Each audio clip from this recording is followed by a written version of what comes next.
దేవస్థానం లాంటి సినిమా తీసిన దర్శకుడే మళ్ళీ ఇలాంటి సినిమా తీస్తున్నాడా అన్న చర్చకు తెలుగు ప్రేక్షకాగారంలో తెరదీసినటువంటి జనార్దన మహర్షి.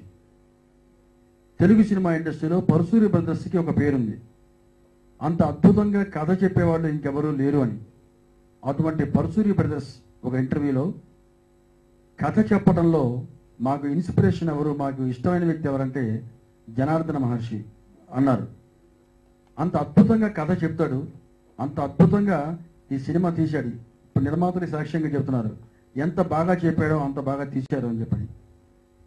సో దర్శకుడి మస్తిష్కంలో ఎలాంటి కథ అయితే ఆవిష్కరింపబడిందో అదే కథను అదే విధంగా అదే మూడ్తో అదే ఫీల్తో వెండితెర మీదకి ఎక్కించగలిగారు అని నా అభిప్రాయం. రెండోది, ఈ ప్రోమోస్ చూసిన తర్వాత కుటుంబ సభ్యులతో కలిసి సినిమా చూడగలమా అని కొంతమంది అభిప్రాయాలు వ్యక్తం చేశారు. అది మహర్షి గారి దాకా ఆ ఫీడ్బ్యాక్ వచ్చిందో రాలేదో నాకు తెలియదు, నాకు వచ్చింది. మీరు దేవస్థానం నుంచి మళ్ళీ మీరు ఇలాంటి సినిమా తీశారేంటి అని చెప్పండి. ఎవరికి తెలియని అంశం ఏంటంటే ఈ సినిమా రష్ ఒక పూట నన్ను ఒక 4-5 రీల్స్ అప్పటి వరకు అంత రెడీ అయింది. మహర్షి గారు నన్ను తీసుకెళ్లి చూపించారు. రీ రికార్డింగ్ మొత్తం పూర్తి అయిపోయింది. ఆ రోజు ఆ రష్ మాతో పాటు చూసింది ఎవరు అని చెప్పంటే మహర్షి గారి మదరు, మహర్షి గారి పిల్లలు. ఎంత ధైర్యం ఉంటే వాళ్ళ మదర్కి పిల్లలకు కూడా తీసుకెళ్లి రష్ చూపిస్తారంటే ఈ సినిమా ఏదో శ్రేయ బయట జార్చి పైసలు సంపాదించుకునే సినిమా కాదు అన్నది మనకు అర్థమైపోతుంది.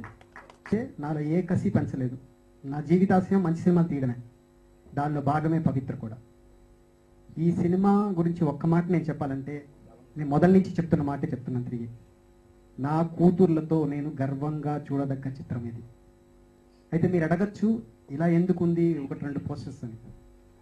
ఇప్పుడు ఒక పూజారి సినిమా తీసేటప్పుడు పక్కన ఒక దేవస్థానాన్ని చూపిస్తాం, పూజారి తన అంతర్లీనంగా తన ప్రాబ్లమ్స్ ఏదైతే ఉన్నాయో దాన్ని డిస్కస్ చేస్తాం. ఇప్పుడు ఒక వేశ్య సినిమాతో మనం కథకి వెళ్తున్నప్పుడు వేశ్య క్యారెక్టర్ ఎలా ఉంటుందో అది మనం చూపించాలంటే అలాగే వేయాలి పోస్టర్స్. ప్లస్ ఆ అమ్మాయి క్యారెక్టరైజేషన్ అలాగే ఉంటుంది.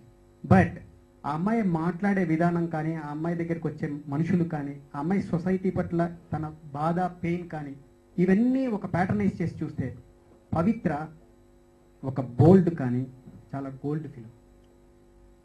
ఇక నేను ప్రొడ్యూసర్స్ గురించి చెప్పాలి. ఈ సినిమా యాక్చువల్గా నేను కన్నడలో చేద్దాం అనుకున్నాను, పూజా గాంధీ గారితో అనుకున్నాను ఈ సినిమా. అనుకోండి నేను క్యాజువల్గా ఫోన్లో ఈ లైను ఫోన్లో ఆమెకి చెప్తుంటే నా వెనక ఉన్నాడు సాధక్ గారు. ఆయన విని ఆయన సాయిరెడ్డి గారు ఇద్దరు నాతో డిస్కస్ చేసి ఇది మనం తెలుగులో చేద్దాం ఉన్నారు. నేనేం చెప్పానంటే సార్ తెలుగులో చేయాలంటే ఒక మంచి హీరోయిన్ కావాలి, నాదొక చాయిస్ ఉంది, ఆ హీరోయిన్ ఎవరైనా ఆ హీరోయిన్ అయితే నేను చేస్తాను సినిమా అని వీళ్ళు చెప్తే, సార్ మీ పేరు చెప్పండి సార్ మేము తెచ్చుకుంటాం అన్నారు.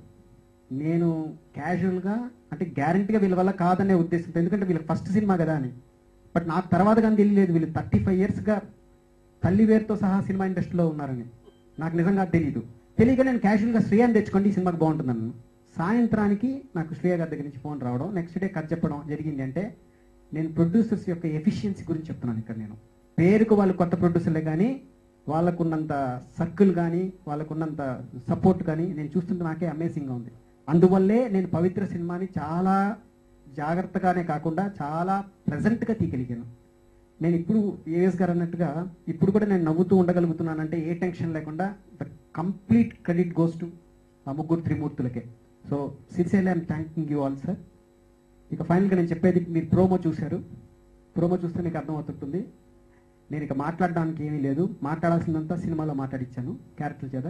ఒక్కటి మాత్రం నిజం, దర్శకుడుగా నేను ఎలా తీశానో నాకు తెలియదు కానీ 90 సినిమాలు రాసిన రచయితగా పరిపూర్ణమైన సాటిస్ఫాక్షన్తో ప్రతి అక్షరము ఎలా మాట్లాడితే బాగుంటుందని నేను అనుకున్నానో అలాగే ఉన్నాయి అన్ని క్యారెక్టర్లు. సో నాకు రచయితగా కూడా ఇది చాలా మంచి సినిమా అవుతుందని, దర్శకుడిగా నాకు మంచి ప్లాట్ఫామ్ ఇస్తుందని నేను ఆశిస్తున్నాను. Thank you.